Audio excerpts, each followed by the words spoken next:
Dhaka city college কর্তৃক আয়োজিত online ক্লাসে তোমাদের সবাইকে স্বাগতম। ক্লাস পরিচালনায় আমি আছি তোমাদের সাথে তাজমিন নাহার, প্রভাষক, জীববিজ্ঞান বিভাগ, ঢাকা সিটি কলেজ, ঢাকা। যেটা বলছিলাম, আজকে আমরা কোষ রসায়নের 6 নম্বর লেকচার আলোচনা করব। এখানে আমরা মূলত এনজাইম নিয়ে আলোচনা করব। এনজাইমের বৈশিষ্ট্য, কাজ, এনজাইমের নামকরণ এবং এনজাইমের ক্রিয়া প্রকৃতি, মানে কিভাবে এনজাইম কাজ করে সেটা নিয়ে আলোচনা করব।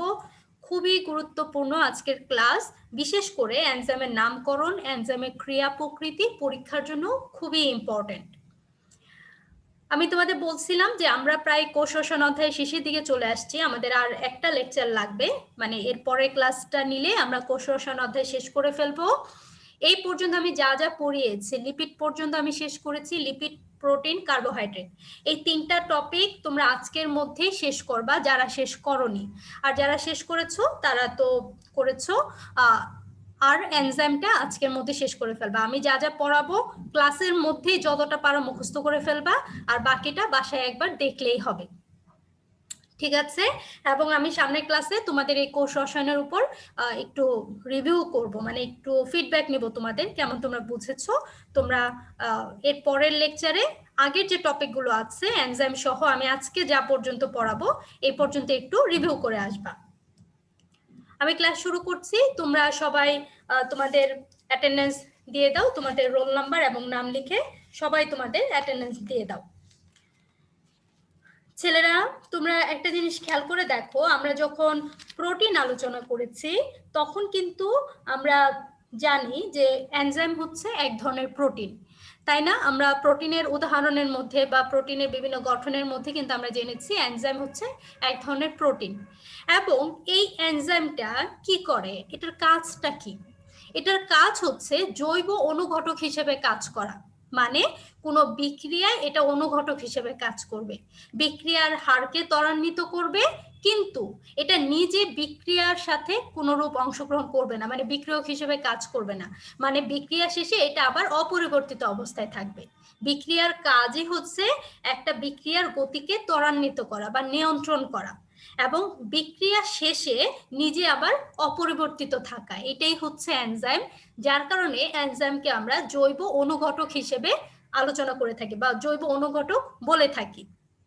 আমরা যদি এনজাইমের একটা ভালো একটা সংজ্ঞা দিতে চাই তাহলে আমরা বলতে পারি যেসব রাসায়নিক যৌগ বিভিন্ন জৈবিক বিক্রিয়ায় স্বল্প মাত্রায় অংশগ্রহণ করে, বিক্রিয়ার হারকে ত্বরান্বিত করে এবং বিক্রিয়া শেষে নিজেরা অপরিবর্তিত থাকে, তা সেসব রাসায়নিক যৌগকে এনজাইম বলা হয়।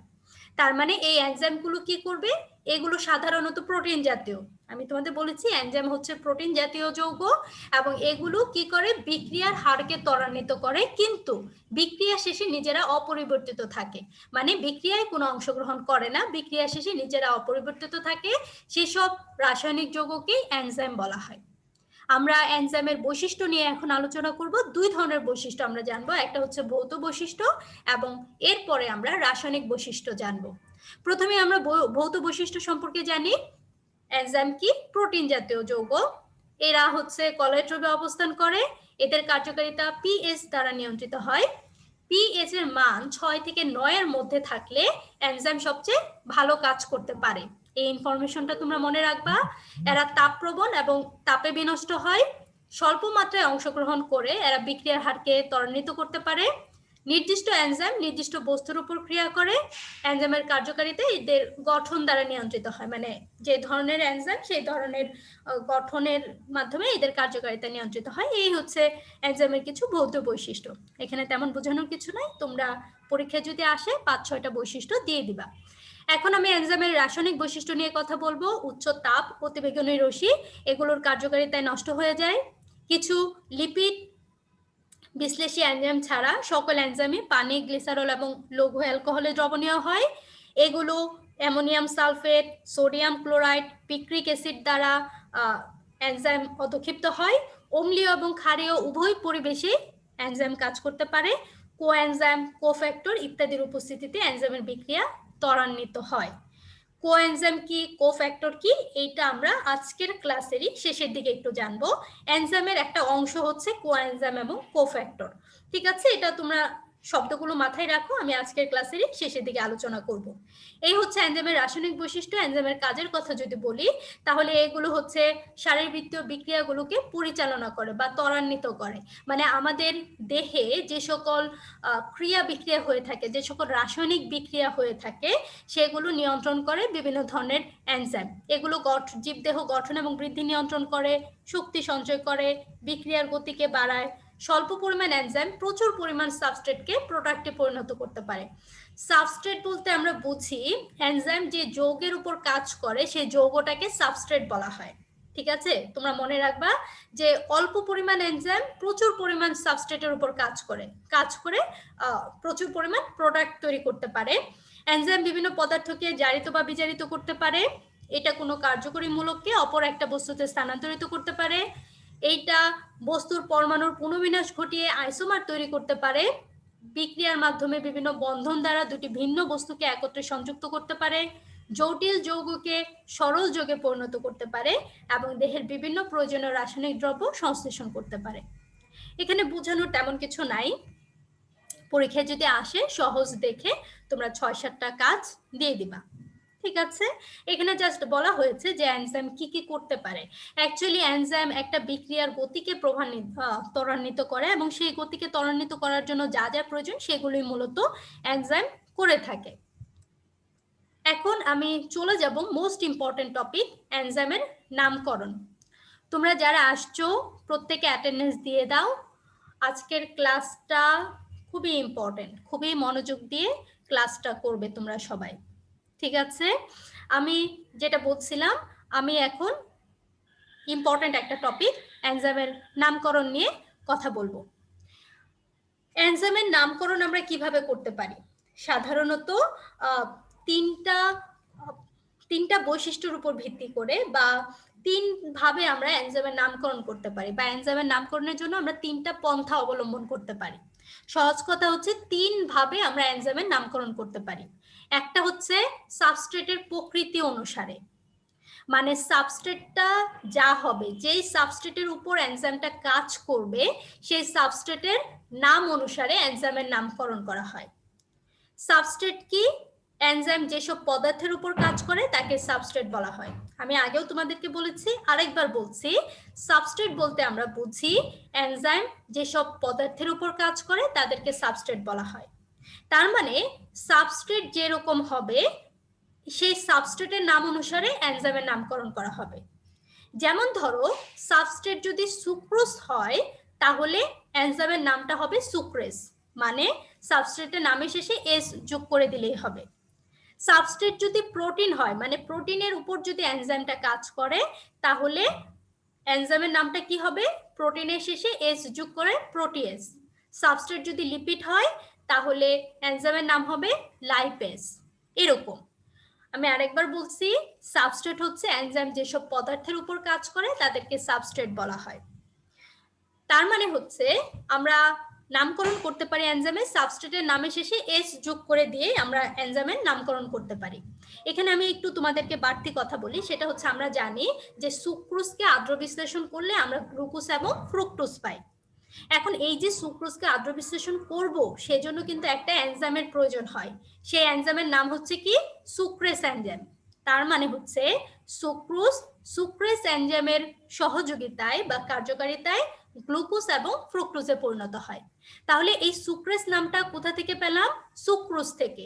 সাবস্ট্রেট হচ্ছে সুক্রোজ, বিক্রিয়ার সাবস্ট্রেট হচ্ছে সুক্রোজ। ঠিক আছে, এই হচ্ছে একভাবে আমরা নামকরণ করতে পারি সাবস্ট্রেটের উপর ভিত্তি করে।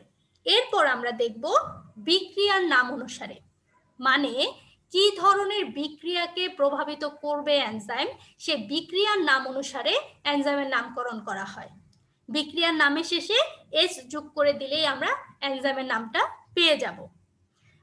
এনজাইম যে ধরনের বিক্রিয়াকে প্রভাবিত করে তার নাম অনুসারে এনজাইমের নামকরণ করা হয়। যেমন ধরো বিক্রিয়াটা যদি অক্সিডেশন হয় তাহলে এই অক্সিডেশন বিক্রিয়ার উপর ক্রিয়াশীল এনজাইমের নাম হবে অক্সিডেজ। তার মানে এই অক্সিডেজ এনজাইম অক্সিডেশন বিক্রিয়াকে নিয়ন্ত্রণ করবে। বিক্রিয়াটা যদি রিডাকশন হয় তাহলে তার উপর ক্রিয়াশীল এনজাইমের নাম হচ্ছে রিডাকটেজ। তার মানে এই রিডাকটেজ এনজাইম কি করবে? রিডাকশন বিক্রিয়াকে ত্বরান্বিত করবে। ঠিক আছে, এই দেখো রাসায়নিক বিক্রিয়ার নামের শেষে এস যোগ করে দিলে এনজাইমের নামটা হয়ে যায়। অক্সিডেশন হচ্ছে বিক্রিয়ার নাম, এস যোগ করে দিলে অক্সিডেস এনজাইমের নাম। রিডাকশন হচ্ছে বিক্রিয়ার নাম, এস যোগ করলে রিডাকটেস। হাইড্রোলাইসিস হচ্ছে বিক্রিয়ার নাম, এস যোগ করলে হাইড্রোলেস। তার মানে এই হাইড্রোলেস এনজাইম হাইড্রোলাইসিস বিক্রিয়াটাকে নিয়ন্ত্রণ করবে। ঠিক আছে, তাহলে আমরা এটা বুঝলাম যে আমরা বিক্রিয়ার নাম অনুসারেও এনজাইমের নামকরণ করতে পারি। এনজাইম যে বিক্রিয়াটাকে প্রভাবিত করবে সেই বিক্রিয়ার নামের শেষে এস যোগ করে দিলে আমরা এনজাইমের নামটা পেয়ে যাব। ঠিক আছে, এই হচ্ছে একটা উপায়। আরেকটা উপায় হচ্ছে সাবস্ট্রেট এবং বিক্রিয়ার মিলিত নাম অনুসারে, মানে এনজাইমের নামের মধ্যে সাবস্ট্রেটের নামও থাকবে, বিক্রিয়ার নামটাও থাকবে। খেয়াল করে দেখো কিভাবে এটা হয়। কোনো কোনো ক্ষেত্রে এনজাইমের নামের দুইটা অংশ থাকে। নামের একটা অংশ সাবস্ট্রেটের নাম অনুসারে হয়, আরেকটা অংশ বিক্রিয়ার নাম অনুসারে হয়। যেমন ধরো, যে এনজাইম পাইরুভিক অ্যাসিডের কার্বক্সিল গ্রুপ থেকে কার্বন ডাই অক্সাইড স্থানান্তরিত করে, সেই এনজাইমটার নাম হচ্ছে পাইরুভিক কার্বক্সিলেজ। পাইরুভিক নামটা কোথা থেকে আসলো? পাইরুভিক অ্যাসিড থেকে আসলো। কেন? এই পাইরুভিক অ্যাসিড হচ্ছে সাবস্ট্রেটের নাম, আর বিক্রিয়াটার নাম হচ্ছে কার্বক্সিলেশন। সেই কার্বক্সিলেশন থেকে আসলো কার্বক্সিলেজ। তার মানে কি হচ্ছে দেখো, এই এনজাইমটার মধ্যে সাবস্ট্রেটের নামও আছে, বিক্রিয়ার নামও আছে। এই সাবস্ট্রেট এবং বিক্রিয়ার মিলিত নাম অনুসারেও এনজাইমের নামকরণ করা হয়। আবার দেখো, যে এনজাইম ইথাইল অ্যালকোহল থেকে হাইড্রোজেন অপসারণ করে তাকে অ্যালকোহল ডিহাইড্রোজেনেস বিক্রিয়া বলা হয়। অ্যালকোহল ডিহাইড্রোজেনেস এটা হচ্ছে এনজাইমের নাম। অ্যালকোহল কোথা থেকে আসলো? সাবস্ট্রেট থেকে। সাবস্ট্রেটটার নাম কি? Ethyl alcohol. সেখান থেকে আসছে অ্যালকোহল। ডিহাইড্রোজেনেস কোথা থেকে আসলো? বিক্রিয়া থেকে। বিক্রিয়াটার নাম হচ্ছে ডিহাইড্রেশন বিক্রিয়া। সেখান থেকে ডিহাইড্রেশনের সাথে এস যোগ করলে ডিহাইড্রোজেনেস। ঠিক আছে, এভাবেও নামকরণ করা হয়।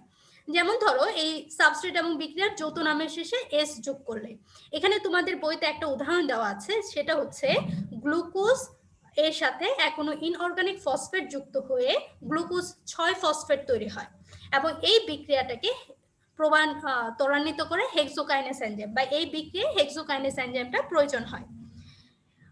আমি এই বিক্রিয়াটা একটু ভেঙে বলি। এই যে এটিপি আছে, এই এটিপিটা ভেঙে যায়, ভেঙে একটা ইনঅর্গানিক ফসফেট তৈরি করে এবং একটা এডিপি তৈরি করে। এই ইনঅর্গানিক ফসফেটটা গ্লুকোজের সাথে যুক্ত হয়, যুক্ত হয়ে গ্লুকোজ 6 ফসফেট তৈরি করে। এই সংজ্ঞাটা আমরা শ্বসনের ক্ষেত্রে আমরা পাবো, সেখানে তোমরা ডিটেল জানবে। এখানে শুধু তোমরা মনে রাখো যে গ্লুকোজ থেকে গ্লুকোজ 6 ফসফেট তৈরিতে হেক্সোকাইনেস এনজাইম সহযোগিতা করে। এই হেক্সোকাইনেস নামটা কিভাবে আসলো? হেক্সো আসছে সাবস্ট্রেট থেকে। আমরা জানি গ্লুকোজ হচ্ছে এক ধরনের হেক্সোস, তাই না? আমরা জানি গ্লুকোজ হচ্ছে এক ধরনের হেক্সোস। তার মানে এই হেক্সোস থেকে আসছে হেক্সো। আর এই টোটাল বিক্রিয়াটা হচ্ছে কাইনেশন বিক্রিয়া, সেখান থেকে আসছে কাইনেস। তার মানে এই এনজাইমের নামটা হচ্ছে হেক্সোকাইনেস। তাহলে আমরা এই উপায়টা কিভাবে জানলাম? আমরা জানলাম যে আরো একভাবে আমরা এনজাইমের নামকরণ করতে পারি, সেটা হচ্ছে আমাদের সাবস্ট্রেটের নাম এবং বিক্রিয়াটার নাম, এই দুইটা মিলিতভাবে আমরা এনজাইমের নামকরণ করতে পারি। এখানে আরো কিছু উদাহরণ দেওয়া আছে, দেখো এই অ্যালকোহল ডিহাইড্রেশন। অ্যালকোহল ডিহাইড্রেশনের সাথে এস যোগ করলে অ্যালকোহল ডিহাইড্রোজেনেস, সাইটোক্রোম অক্সিডেশনের সাথে এস যোগ করলে সাইটোক্রোম অক্সিডেস, নাইট্রেট রিডাকশনের সাথে এস যোগ করলে নাইট্রেট রিডাকটেস। এগুলো হচ্ছে এনজাইমের নাম, মানে সাবস্ট্রেট এবং বিক্রিয়ার মিলিত নাম অনুসারে। তোমরা একটা জিনিস মনে রাখবা, যে এনজাইমগুলো সক্রিয় অবস্থায় নিঃসৃত হয় সেই এনজাইমগুলোর নাম হচ্ছে জাইমেজ, আর নিষ্ক্রিয় অবস্থায় যে এনজাইমগুলো নিঃসৃত হয় সেগুলোর নাম হচ্ছে জাইমোজেন। ঠিক আছে, এই দুইটার সংজ্ঞা শুধু মনে রাখবা, যে সক্রিয় অবস্থায় নিঃসৃত এনজাইমের নাম হচ্ছে জাইমেজ এবং জাইমোজেন হচ্ছে নিষ্ক্রিয় অবস্থায় নিঃসৃত এনজাইমের নাম। ঠিক আছে, এই পর্যন্ত নিশ্চয়ই তোমরা বুঝেছো। আমি আরেকবার খুব সংক্ষেপে আলোচনা করছি, কেননা এটা খুবই ইম্পর্টেন্ট একটা টপিক। আমরা এনজাইমের কিভাবে নামকরণ করতে পারি। আমরা 3 ভাবে এনজাইমের নামকরণ করতে পারি। সহজ কথা যেটা, প্রথম ভাবে কিভাবে? সাবস্ট্রেটের প্রকৃতি অনুসারে, মানে যে সাবস্ট্রেটের উপর এনজাইমটা কাজ করবে সেই সাবস্ট্রেটের নামের শেষে এস যোগ করলে আমরা এনজাইমের নামটা পেয়ে যাব। এনজাইমটা যদি সুক্রোজের উপর কাজ করে তাহলে সুক্রোজের নামের শেষে এস যোগ করে আমরা এনজাইমের নাম সুক্রেস পেয়ে যাব। মানে সুক্রেস এনজাইম সুক্রোজের উপর কাজ করে, সহজ কথা যেটা। লাইপেস এনজাইম লিপিডের উপর কাজ করে, লিপিড ছাড়া অন্য কিছুর উপর কাজ করবে না। ঠিক আছে, আরো একভাবে করতে পারি, সেটা হচ্ছে বিক্রিয়ার নাম অনুসারে কোন ধরনের বিক্রিয়াকে প্রভাবিত করবে বা ত্বরান্বিত করবে অথবা কোন ধরনের বিক্রিয়ার উপর কাজ করবে সে অনুযায়ী আমরা এনজাইমের নামকরণ করতে পারি। কিভাবে? বিক্রিয়ার নামের শেষে এস যোগ করে দিয়ে আমরা এনজাইমের নামকরণটা করতে পারি। যেমন ধরো বিক্রিয়াটা যদি অক্সিডেশন হয় তাহলে তার সাথে আমরা এস যোগ করে দিয়ে অক্সিডেজ আমরা এনজাইমের নামটা পেয়ে যাব। বিক্রিয়াটা যদি রিডাকশন হয় তার সাথে এস যোগ করে আমরা রিডাকটেস নামটা পেয়ে যাব। আমরা আরো একভাবে এনজাইমের নামকরণ করতে পারি, সেটা কিভাবে? সাবস্ট্রেট এবং বিক্রিয়ার মিলিত নাম অনুসারে। সেটা হচ্ছে কি, দেখো যদি সাবস্ট্রেট যদি হয় পাইরুভিক অ্যাসিড এবং বিক্রিয়াটা যদি হয় কার্বক্সিলেশন, সেক্ষেত্রে এনজাইমের নামটা হবে পাইরুভিক কার্বক্সিলেস এনজাইম। পাইরুভিক আসছে সাবস্ট্রেট থেকে, কার্বক্সিলেস আসছে বিক্রিয়া থেকে, কার্বক্সিলেশন বিক্রিয়া থেকে। আমরা এখানে হেক্সোকাইনেসের কথা বলতে পারি। হেক্সোকাইনেস কিভাবে আসছে? এটার সাবস্ট্রেট হচ্ছে গ্লুকোজ, গ্লুকোজ হচ্ছে এক ধরনের হেক্সোজ, সেখান থেকে আসছে হেক্সো, আর কাইনেশন বিক্রিয়া থেকে আসছে কাইনেস, এই হচ্ছে হেক্সোকাইনেস। আমার ধারণা তোমরা বুঝতে পেরেছো। তোমরা এই উদাহরণগুলো বাংলাতে দিলেও হবে, তোমাদের হাসান স্যারের বইতে বাংলাতে লেখা আছে। এই উদাহরণগুলো তোমরা যদি চাও বাংলায় লিখলেও হবে, ইংলিশ লিখলেও সমস্যা নাই। তবে তোমাদের যদি পরীক্ষায় আসে যে কিভাবে নামকরণ বা নোমেনক্লেচার করা হয়, তখন তোমরা এই একটা লাইন করে দিবা যে কিভাবে করা হয় এবং সেই সাথে উদাহরণ সহ দিয়ে দিবা। ঠিক আছে, এই পর্যন্ত নিশ্চয়ই তোমরা বুঝেছো। এখন আমরা প্রোটিনের গঠন নিয়ে কথা বলবো। এনজাইম সাধারণত এক ধরনের প্রোটিন এবং এটা গ্লোবুলার প্রোটিন। আমরা গ্লোবুলার প্রোটিনের স্ট্রাকচার জেনেছি। প্রোটিনের গঠনে গোলাকৃতির যে প্রোটিনগুলো আছে সেগুলোকে গ্লোবুলার প্রোটিন বলা হয় এবং প্রোটিনের মূল গাঠনিক উপাদান অ্যামিনো অ্যাসিড, এটাও আমরা জানি। এনজাইম গঠনে অ্যামিনো অ্যাসিডের সংখ্যা 62 থেকে 2500 পর্যন্ত হয়ে থাকে। মানে এনজাইম গঠনে 62 থেকে 2500 পর্যন্ত অ্যামিনো অ্যাসিড পরস্পরের সাথে পেপটাইড বন্ধনের মাধ্যমে প্রোটিন বা এনজাইম গঠন করতে পারে। ঠিক আছে, এখন প্রস্থেটিক গ্রুপ, কোফ্যাক্টর এবং কোএনজাইম সম্পর্কে আমরা জানব। পরীক্ষার জন্য এই তিনটা সংজ্ঞা খুবই গুরুত্বপূর্ণ। পরীক্ষার জ্ঞানমূলকে প্রস্থেটিক গ্রুপ, কোফ্যাক্টর এবং কোএনজাইম এসে থাকে। তোমরা খুব মনোযোগ দিয়ে শোনো। ছেলেরা, আমি তোমাদেরকে বলছি যে এনজাইম মানেই হচ্ছে প্রোটিন। কিছু কিছু ক্ষেত্রে এনজাইম শুধুমাত্র প্রোটিন দিয়েই তৈরি হয়, সেই এনজাইমগুলোকে সরল এনজাইম বলা হয়। তার মানে যে এনজাইমগুলো শুধুমাত্র প্রোটিন দিয়ে তৈরি হয় তাদেরকে সরল এনজাইম বলা হয়। তবে কখনো কখনো এনজাইমের প্রোটিন অংশের সাথে অন্য আরেকটা নন প্রোটিন অংশ যুক্ত থাকে, সেই ধরনের এনজাইমকে কনজুগেটেড এনজাইম বা কনজুগেটেড প্রোটিন বলা হয়। তাহলে কনজুগেটেড প্রোটিন বা কনজুগেটেড এনজাইম কি? এই ধরনের এনজাইমে প্রোটিন অংশ ছাড়াও অন্য আরেকটা নন প্রোটিন অংশ থাকবে। আর সরল এনজাইম কি? সরল এনজাইমে শুধুমাত্র প্রোটিন থাকবে, কোনো নন প্রোটিন অংশ থাকবে না। আর কনজুগেটেড এনজাইম কি? কনজুগেটেড এনজাইমে প্রোটিনের সাথে অন্য আরেকটা নন প্রোটিন অংশ থাকবে। এখন খেয়াল করে দেখো, কনজুগেটেড এনজাইমের প্রোটিন অংশটাকে বলা হয় অ্যাপো এনজাইম। আমি আরেকবার বলছি, কনজুগেটেড এনজাইমের প্রোটিন অংশটাকে বলা হয় অ্যাপো এনজাইম, আর কনজুগেটেড এনজাইমের নন প্রোটিন অংশটাকে বলা হয় প্রস্থেটিক গ্রুপ। পরীক্ষায় যদি আসে অ্যাপো এনজাইম বলতে কি বুঝো, তখন আমরা কি বলবো? কনজুগেটেড এনজাইমের প্রোটিন অংশটাকে বলা হয় অ্যাপো এনজাইম। আর পরীক্ষায় যদি আসে প্রস্থেটিক গ্রুপ বলতে কি বুঝো, তখন আমরা বলবো কনজুগেটেড এনজাইমের নন প্রোটিন অংশটাকে প্রস্থেটিক গ্রুপ বলা হয়। এ পর্যন্ত আমরা বুঝেছি। এখন খেয়াল করে দেখো, এই কনজুগেটেড এনজাইমের নন প্রোটিন অংশ যেটা আছে বা প্রস্থেটিক গ্রুপ যেটা আছে, সেটা যদি কোনো ধাতুর আয়ন মেটাল হয়, যেমন ধরো আয়রন, ম্যাগনানিজ, জিঙ্ক, এগুলো যদি হয়, তাহলে সেই প্রস্থেটিক গ্রুপটাকে বলা হয় কোফ্যাক্টর। আমি আরেকবার বলছি, যদি কনজুগেটেড এনজাইমের নন প্রোটিন অংশ বা প্রস্থেটিক গ্রুপটা ধাতুর আয়ন মেটাল হয়, মানে এই প্রস্থেটিক গ্রুপের জায়গায় যদি আয়রনের আয়ন থাকে বা ম্যাগনানিজের আয়ন থাকে, তখন সেটাকে বলা হবে কোফ্যাক্টর। আর প্রস্থেটিক গ্রুপটাও যদি কোনো জৈব রাসায়নিক পদার্থ হয় তখন তাকে বলা হবে কোএনজাইম। ঠিক আছে, তার মানে কনজুগেটেড এনজাইমের প্রোটিন অংশের সাথে যখন জৈব রাসায়নিক পদার্থ যুক্ত হয় তখন সেটাকে কোএনজাইম বলা হয়। মানে এই কোএনজাইম এবং অ্যাপোএনজাইম মানে প্রোটিন, এই দুইটা মিলিত হয়ে কনজুগেটেড এনজাইম গঠন করে। অথবা আমরা বলতে পারি এই কোফ্যাক্টর এবং অ্যাপোএনজাইম বা প্রোটিন এই দুইটা মিলিত হয়ে কনজুগেটেড এনজাইম গঠন করে। ঠিক আছে, পরীক্ষায় আসতে পারে কোএনজাইম বলতে কি বোঝো, তখন আমরা বলবো কনজুগেটেড এনজাইমের প্রস্থেটিক গ্রুপটা যদি কোনো জৈব রাসায়নিক পদার্থ হয় তখন তাকে কোএনজাইম বলা হয়। আর কনজুগেটেড এনজাইমের প্রস্থেটিক গ্রুপটা যদি কোনো ধাতুর আয়ন মেটাল হয় তখন তাকে কোফ্যাক্টর বলা হয়। এই তিনটা সংজ্ঞা খুবই ইম্পর্টেন্ট পরীক্ষার জন্য বা জ্ঞানমূলকের জন্য। ঠিক আছে, তাহলে আমি আরেকবার বলছি, এখানে আমরা কি কি আলোচনা করলাম? আমরা সরল এনজাইম নিয়ে আলোচনা করলাম। যে এনজাইম শুধুমাত্র প্রোটিন দিয়ে তৈরি তাকে সরল এনজাইম বলা হয়। আর যে এনজাইমে প্রোটিনের সাথে অন্য আরেকটা নন প্রোটিন অংশ থাকে তাকে কনজুগেটেড এনজাইম বলা হয়। কনজুগেটেড এনজাইমের প্রোটিন অংশটাকে বলা হয় অ্যাপোএনজাইম, আর কনজুগেটেড এনজাইমের নন প্রোটিন অংশটাকে বলা হয় প্রস্থেটিক গ্রুপ। কনজুগেটেড এনজাইমের প্রস্থেটিক গ্রুপ যদি কোনো ধাতুর আয়ন হয় তাহলে সেটাকে কোফ্যাক্টর বলা হয়। আর কনজুগেটেড এনজাইমের প্রস্থেটিক গ্রুপটা যদি কোনো জৈব রাসায়নিক পদার্থ হয় তখন তাকে বলা হয় কোএনজাইম। ঠিক আছে, এই পর্যন্ত নিশ্চয়ই বুঝেছো। এখন আমাদের কয়েকটা কোএনজাইমের পূর্ণ রূপ শিখতে হবে, আমাদের এই নামগুলো মনে রাখতে হবে। আমরা যখন নবম অধ্যায় পড়বো তখন আমাদের এই কোএনজাইমগুলোর নাম মনে রাখতে হবে। যেমন ধরো এফএডি, ফ্ল্যাভিন যৌগ যেটা এফএডি, সেটা হচ্ছে ফ্ল্যাভিন অ্যাডেনিন ডাইনিউক্লিওটাইড। FADH2 এক ধরনের কোএনজাইম, এটা মানেই আমরা বুঝি রিডিউসড ফ্ল্যাভিন অ্যাডেনিন ডাইনিউক্লিওটাইড। ঠিক আছে, FMN এটা হচ্ছে এক ধরনের কোএনজাইম, এটার নাম হচ্ছে ফ্ল্যাভিন মনোনিউক্লিওটাইড। NAD মানে হচ্ছে নিকোটিনামাইড অ্যাডেনিন ডাইনিউক্লিওটাইড। NADH2 মানে হচ্ছে রিডিউসড নিকোটিনামাইড অ্যাডেনিন ডাইনিউক্লিওটাইড। এই কোএনজাইমগুলো কিন্তু নবম অধ্যায়ে আমাদের লাগবে, তখন আমাদের এই কোএনজাইমগুলোর নাম আমাদের মনে রাখতে হবে। NADPH হচ্ছে reduced nicotinamide adenine dinucleotide phosphate. CoA মানে হচ্ছে কোএনজাইম A।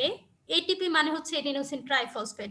এগুলো সবই হচ্ছে কোএনজাইম। NADP মানে হচ্ছে নিকোটিনামাইড অ্যাডেনিন ডাইনিউক্লিওটাইড ফসফেট।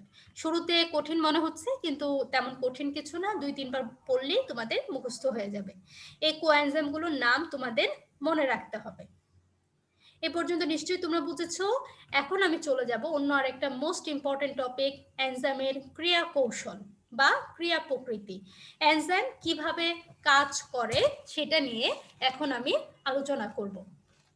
পরীক্ষার জন্য খুবই গুরুত্বপূর্ণ এনজাইমের ক্রিয়া প্রকৃতি বা এনজাইম কিভাবে কাজ করে। তোমরা খুব মনোযোগ দিয়ে শোনো যেন ক্লাসের মধ্যেই তোমাদের মুখস্থ হয়ে যায়, খুবই সহজ। পরীক্ষায় যখন আসবে তখন তোমরা এই ছবিটা দিবা এবং আমি যেভাবে ব্যাখ্যা করছি সেভাবে ব্যাখ্যা করলেই হবে। তোমরা প্রথমে মনোযোগ দিয়ে শুনো। প্রথমে আমি একটু এলোমেলো ভাবে বোঝাবো, মানে ভেঙে ভেঙে বোঝাবো, পরবর্তীতে আমি আবার একত্রিত করে বোঝাবো।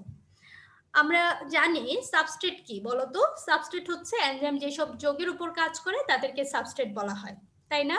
এবং তোমরা একটা জিনিস খেয়াল করে দেখো চিত্রে, সাবস্ট্রেটের তুলনায় এনজাইমের আকৃতি সাধারণত একটু বড় হয়ে থাকে এবং এনজাইমের একটা নির্দিষ্ট জায়গায় সাবস্ট্রেটগুলো যুক্ত থাকে, এই জায়গাটাকে বলা হয় অ্যাক্টিভ সাইট। তোমরা ছবিটাতে খেয়াল করে দেখো, এনজাইমের একটা নির্দিষ্ট জায়গা আছে, এই জায়গার নাম হচ্ছে অ্যাক্টিভ সাইট। এই অ্যাক্টিভ সাইটেই কিন্তু সাবস্ট্রেটগুলো যুক্ত হয়, মানে এই অ্যাক্টিভ সাইট ছাড়া অন্য কোনো জায়গায় সাবস্ট্রেট যুক্ত হতে পারে না। সাবস্ট্রেট সবসময় এনজাইমের একটা নির্দিষ্ট জায়গায় বা অ্যাক্টিভ সাইটে যুক্ত অবস্থায় থাকে। ঠিক আছে, এখন এনজাইম কিভাবে সাবস্ট্রেটের সাথে যুক্ত হবে, যুক্ত হয়ে বিক্রিয়াকে ত্বরান্বিত করবে, এই ব্যাপারে অনেক মতবাদ আছে। তার মধ্যে উল্লেখযোগ্য হচ্ছে এমিল ফিশারের তালাচাবি মতবাদ। ঠিক আছে, আমরা মূলত এখন তালাচাবি মতবাদটাই ব্যাখ্যা করব। দেখো এনজাইম কিভাবে কাজ করে। প্রথমে সাবস্ট্রেট অণু এনজাইমের সক্রিয় স্থান তথা অ্যাক্টিভ সাইটে যুক্ত হয়ে এনজাইম সাবস্ট্রেট যৌগ গঠন করে।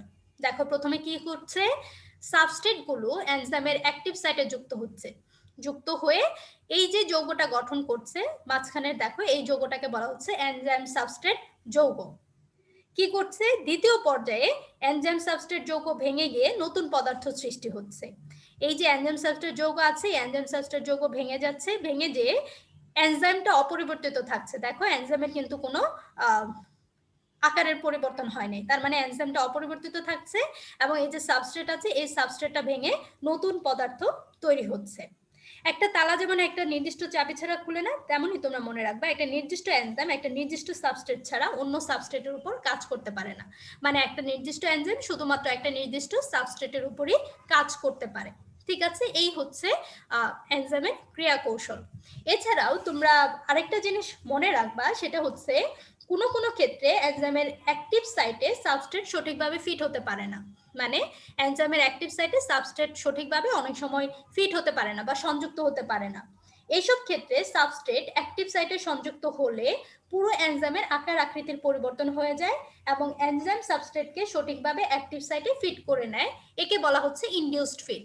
মানে যদি এই সাবস্ট্রেট এনজাইমের অ্যাক্টিভ সাইটে সঠিকভাবে ফিট না হতে পারে, তখন এই এনজাইমের আকার আকৃতির একটু পরিবর্তন হয়। এর ফলে এই সাবস্ট্রেট এনজাইমের অ্যাক্টিভ জায়গায় সুন্দরভাবে ফিট হয়ে যায়, যেটাকে ইনডিউসড ফিট বলা হচ্ছে। এই পর্যন্ত তোমরা পরীক্ষার খাতায় লিখবা যদি এনজাইমের ক্রিয়া প্রকৃতি আসে। আমি আরেকবার বোঝাচ্ছি, এনজাইমের ক্রিয়া প্রকৃতি আসলে তোমরা এই ছবিটা দিবা এবং কিভাবে লিখবা খেয়াল করে দেখো। তোমরা লিখবা যে প্রথমে লিখবা এনজাইম যেসব যৌগের উপর কাজ করে তাদেরকে সাবস্ট্রেট বলা হয় এবং এনজাইমের একটা নির্দিষ্ট জায়গায় সাবস্ট্রেট যুক্ত থাকে, সেই জায়গাটাকে বলা হয় অ্যাক্টিভ সাইট। এরপরে লিখবা যে এনজাইমের ক্রিয়াকৌশল বর্ণনা করা হলো। এরপর তোমরা লিখবা যে প্রথমে সাবস্ট্রেট অণু এনজাইমের সক্রিয় স্থান তথা অ্যাক্টিভ সাইটে যুক্ত হয়ে এনজাইম সাবস্ট্রেট যৌগ গঠন করে। পরবর্তীতে কি হয়, এই এনজাইম সাবস্ট্রেট যৌগটা ভেঙে যায়, ভেঙে যে এনজাইমটা অপরিবর্তিত অবস্থায় থাকে এবং সাবস্ট্রেটটা ভেঙে যে নতুন পদার্থ তৈরি হয়। এরপর তোমরা লিখবা যে কখনো কখনো সাবস্ট্রেট এনজাইমের অ্যাক্টিভ জায়গায় সংযুক্ত হতে পারে না বা ঠিকভাবে ফিট হতে পারে না। এনজাইমের আকৃতিক পরিবর্তন ঘটিয়ে এই সাবস্ট্রেটগুলো এনজাইমের সাথে ভালোভাবে ফিট হয়ে যায়, এটাকে ইনডিউসড ফিট বলা হয়। ঠিক আছে, এই হচ্ছে এনজাইমের প্রকৃতি। তোমরা যদি এখানে একটা উদাহরণ দিতে চাও তাহলে তোমাদের বইতে একটা উদাহরণ আছে, এটা তোমরা দিয়ে দিতে পারো। যেমন ধরো সাবস্ট্রেট যদি সুক্রোজ হয়, ঠিক আছে, সাবস্ট্রেটটা যদি সুক্রোজ হয় তাহলে এনজাইমের নামটা কি হবে, সুক্রেজ। সুক্রেজ এনজাইমের সাথে যুক্ত হয়ে সুক্রেজ যৌগ গঠন করে বা কমপ্লেক্স গঠন করে এবং পরবর্তীতে দেখা যায় সুক্রেজ এনজাইমটা আলাদা হয়ে যায় এবং সুক্রোজ যেটা ছিল সেটা ভেঙে নতুন প্রোডাক্ট তৈরি হয়। সেই নতুন প্রোডাক্ট কি কি বলতো, গ্লুকোজ এবং ফ্রুক্টোজ। আমরা জানি গ্লুকোজ এবং ফ্রুক্টোজ যুক্ত হয়ে সুক্রোজ গঠন করে, তাই না? তাহলে সুক্রোজ যখন ভাঙবে এবং সুক্রোজের আদ্র বিশ্লেষণে সুক্রেজ এনজাইমটা প্রয়োজন হবে। তার মানে সুক্রেজ এনজাইম সুক্রোজের সাথে যুক্ত হয়ে সুক্রেজ যৌগ গঠন করে এবং পরবর্তীতে এই সুক্রেজ এনজাইমটা অপরিবর্তিত থাকে এবং সুক্রোজ যেটা ছিল সাবস্ট্রেট সেটা ভেঙে নতুন প্রোডাক্ট তৈরি করে। নতুন প্রোডাক্ট কি কি, গ্লুকোজ এবং ফ্রুক্টোজ। তোমরা চাইলে এই উদাহরণটা এখানে দিয়ে দিতে পারো। এই জিনিসটা আমি একটু পরে তোমাদের বোঝাচ্ছি। এই দেখো আমি এতক্ষণ যে কথাগুলো বললাম সেগুলো এখানে আলোচনা করা হয়েছে। এনজাইম যেসব পদার্থের উপর ক্রিয়া করে তাদেরকে সাবস্ট্রেট বলা হয়। প্রথম পর্যায়ে সাবস্ট্রেট অণু এনজাইমের অ্যাক্টিভ সাইটে যুক্ত হয়ে এনজাইম সাবস্ট্রেট কমপ্লেক্স গঠন করে। দ্বিতীয় পর্যায়ে এনজাইম সাবস্ট্রেট কমপ্লেক্স বিশ্লিষ্ট হয়ে রাসায়নিক বিক্রিয়ার মাধ্যমে নতুন পদার্থের সৃষ্টি করে এবং এনজাইম অপরিবর্তিত অবস্থায় থাকে। এই কথাগুলোই কিন্তু ছবি দেখিয়ে আমি তোমাদেরকে বোঝালাম। কোনো কোনো ক্ষেত্রে এনজাইমের অ্যাক্টিভ সাইটে সাবস্ট্রেট সঠিকভাবে ফিট হয় না। এসব ক্ষেত্রে সাবস্ট্রেট অ্যাক্টিভ সাইটে যুক্ত হলে এনজাইমের আকার আকৃতির পরিবর্তন হয় এবং সাবস্ট্রেট অ্যাক্টিভ সাইটে সঠিকভাবে ফিট করে নেয়, এটাকে ইনডিউসড ফিট বলা হয়। তোমাদের পরীক্ষায় যদি আসে তাহলে এই পর্যন্ত লিখবা। তোমরা চাইলে কার্যকরী শক্তির কথা লিখতে পারো। যেমন ধরো যে কোনো রাসায়নিক বিক্রিয়ার সময় বিক্রিয়া অংশগ্রহণকারী বস্তুর অণুগুলোর ভিতরে এক ধরনের সংঘর্ষ হয়। এটা তোমরা জানো বা কেমিস্ট্রিতে জেনেছো। প্রতি একক সময়ে অণুগুলোর সংঘর্ষের সংখ্যা যত বেশি হবে বিক্রিয়ার হারটা তত বেশি বেড়ে যাবে এবং অণুগুলোর সংঘর্ষ ঘটানোর জন্য যে শক্তির প্রয়োজন হয় সেই শক্তিটাকে বলা হয় কার্যকরী শক্তি। এনজাইমের উপস্থিতিতে প্রয়োজনীয় শক্তির পরিমাণ কমিয়ে দেয়। মানে এনজাইম যখন সাবস্ট্রেটের সাথে যুক্ত হয় তখন এদের কার্যকরী শক্তি কমে যায়, যার কারণে খুব অল্প সময়ে বিক্রিয়াটা ঘটতে পারে। অর্থাৎ দেখো কি হয়, এনজাইমের অনুপস্থিতিতে একটা নির্দিষ্ট পরিমাণ কার্যকরী শক্তিতে যতগুলো অণু সংঘর্ষ ঘটে এনজাইমের উপস্থিতিতে এবং সমপরিমাণ কার্যকরী শক্তিতে তার চেয়ে বেশি সংখ্যক অণু সংঘর্ষ ঘটে, ফলে রাসায়নিক শক্তির হার বেড়ে যায়। এই জায়গাটার মোট কথা হচ্ছে এনজাইম যখন সাবস্ট্রেটের সাথে যুক্ত হয় তখন এদের কার্যকরী শক্তি কমে যায়, মানে খুব অল্প সময়ে এবং খুব দ্রুত বিক্রিয়াটা সংগঠিত হতে পারে। এটাই হচ্ছে এই স্লাইডের মূল কথা। ঠিক আছে, এখন আমরা তিনটা সংজ্ঞা সম্পর্কে জানবো। একটা হচ্ছে ইনহিবিটর, অ্যালোস্টেরিক এনজাইম, ইফেক্টর কি। ইনহিবিটর, অ্যালোস্টেরিক এনজাইম এবং ইফেক্টর। আমরা প্রথমে ইনহিবিটর নিয়ে আলোচনা করব। এই ছবিটাতে ফিরে যাই, খেয়াল করে দেখো কিছু কিছু পদার্থ এনজাইমের কাজে বাধা দান করে বা বিঘ্ন ঘটায়, এদেরকে ইনহিবিটর বলা হয়। মানে যেসব পদার্থগুলো এনজাইমের কাজে বাধা দিবে এদেরকে ইনহিবিটর বলা হয়, মানে এগুলো কাজে বাধা দিবে। এই ইনহিবিটরগুলো কি করে, এরা এনজাইমের অ্যাক্টিভ সাইটে আগে থেকেই সংযুক্ত হয়ে যায়। অনেক ক্ষেত্রে ইনহিবিটরগুলো অ্যাক্টিভ সাইটে আগে থেকেই সংযুক্ত হয়ে যায়, যার ফলে কি করে সাবস্ট্রেট আর অ্যাক্টিভ সাইটে সংযুক্তই হতে পারে না। আবার অনেক সময় কি করে, ইনহিবিটর গুলো অ্যাক্টিভ সাইট ছাড়াও অন্য কোনো জায়গায় সংযুক্ত হয়। ইনহিবিটর গুলো অ্যাক্টিভ সাইট ছাড়াও অন্য কোনো জায়গায় সংযুক্ত হয়, সংযুক্ত হয়ে কি করে অ্যাক্টিভ সাইটটাকে নষ্ট করে ফেলে। এর ফলে সাবস্ট্রেট আর সেখানে যুক্ত হতে পারে না। পরীক্ষায় মাঝে মাঝে আসে ইনহিবিটর বলতে কি বুঝো, এই ছবিটা তোমাদের দিতে হবে না, এই ছবিটা জাস্ট বোঝানোর জন্য দেওয়া হয়েছে। ইনহিবিটর কি করে বা ইনহিবিটর বলতে কি বুঝো সেই ক্ষেত্রে তোমরা সহজে বলে দিবা যে কিছু কিছু পদার্থ এনজাইমের কাজের বাধা প্রদান করে, যাদেরকে ইনহিবিটর বলা হয়। কিভাবে বাধা দেয়, কখনো কখনো এই ইনহিবিটর গুলো অ্যাক্টিভ সাইটে সংযুক্ত হয়ে যায়। বুঝতেই পাচ্ছি ইনহিবিটর যদি অ্যাক্টিভ সাইটে সংযুক্ত হয় তাহলে তো আর সাবস্ট্রেট গুলো যুক্ত হতে পারে না। আবার অনেক সময় কি করে ইনহিবিটর এনজাইমের অন্য আরেকটা জায়গায় সংযুক্ত হয়ে এই অ্যাক্টিভ সাইটকে নষ্ট করে ফেলে, এর ফলেও এনজাইমটা আর কাজ করতে পারে না। এই হচ্ছে ইনহিবিটরের কাজ, বা ইনহিবিটর বলতে আমরা এটাই বুঝি। ঠিক আছে, এই হচ্ছে একটা সংজ্ঞা। আরেকটা সংজ্ঞা আমাদের মনে রাখতে হবে, এটা হচ্ছে অ্যালোস্টেরিক এনজাইম। পরীক্ষায় আসে অ্যালোস্টেরিক এনজাইম বলতে কি বুঝো, তোমরা মনে রাখবা যে কিছু কিছু এনজাইম আছে যাদের একাধিক সাব ইউনিট থাকে। আমরা এই পর্যন্ত যতগুলো এনজাইম দেখেছি আমরা কিন্তু সাব ইউনিট দেখি নাই, একটা মাত্র ইউনিটই দেখেছি। কিন্তু কিছু কিছু এনজাইম আছে এদের একাধিক সাব ইউনিট থাকে। এই একাধিক সাব ইউনিট থাকার কারণে এদের আকৃতি এবং কাজ সহজেই পরিবর্তনশীল হতে পারে। এই ধরনের এনজাইমকে বলা হয় অ্যালোস্টেরিক এনজাইম।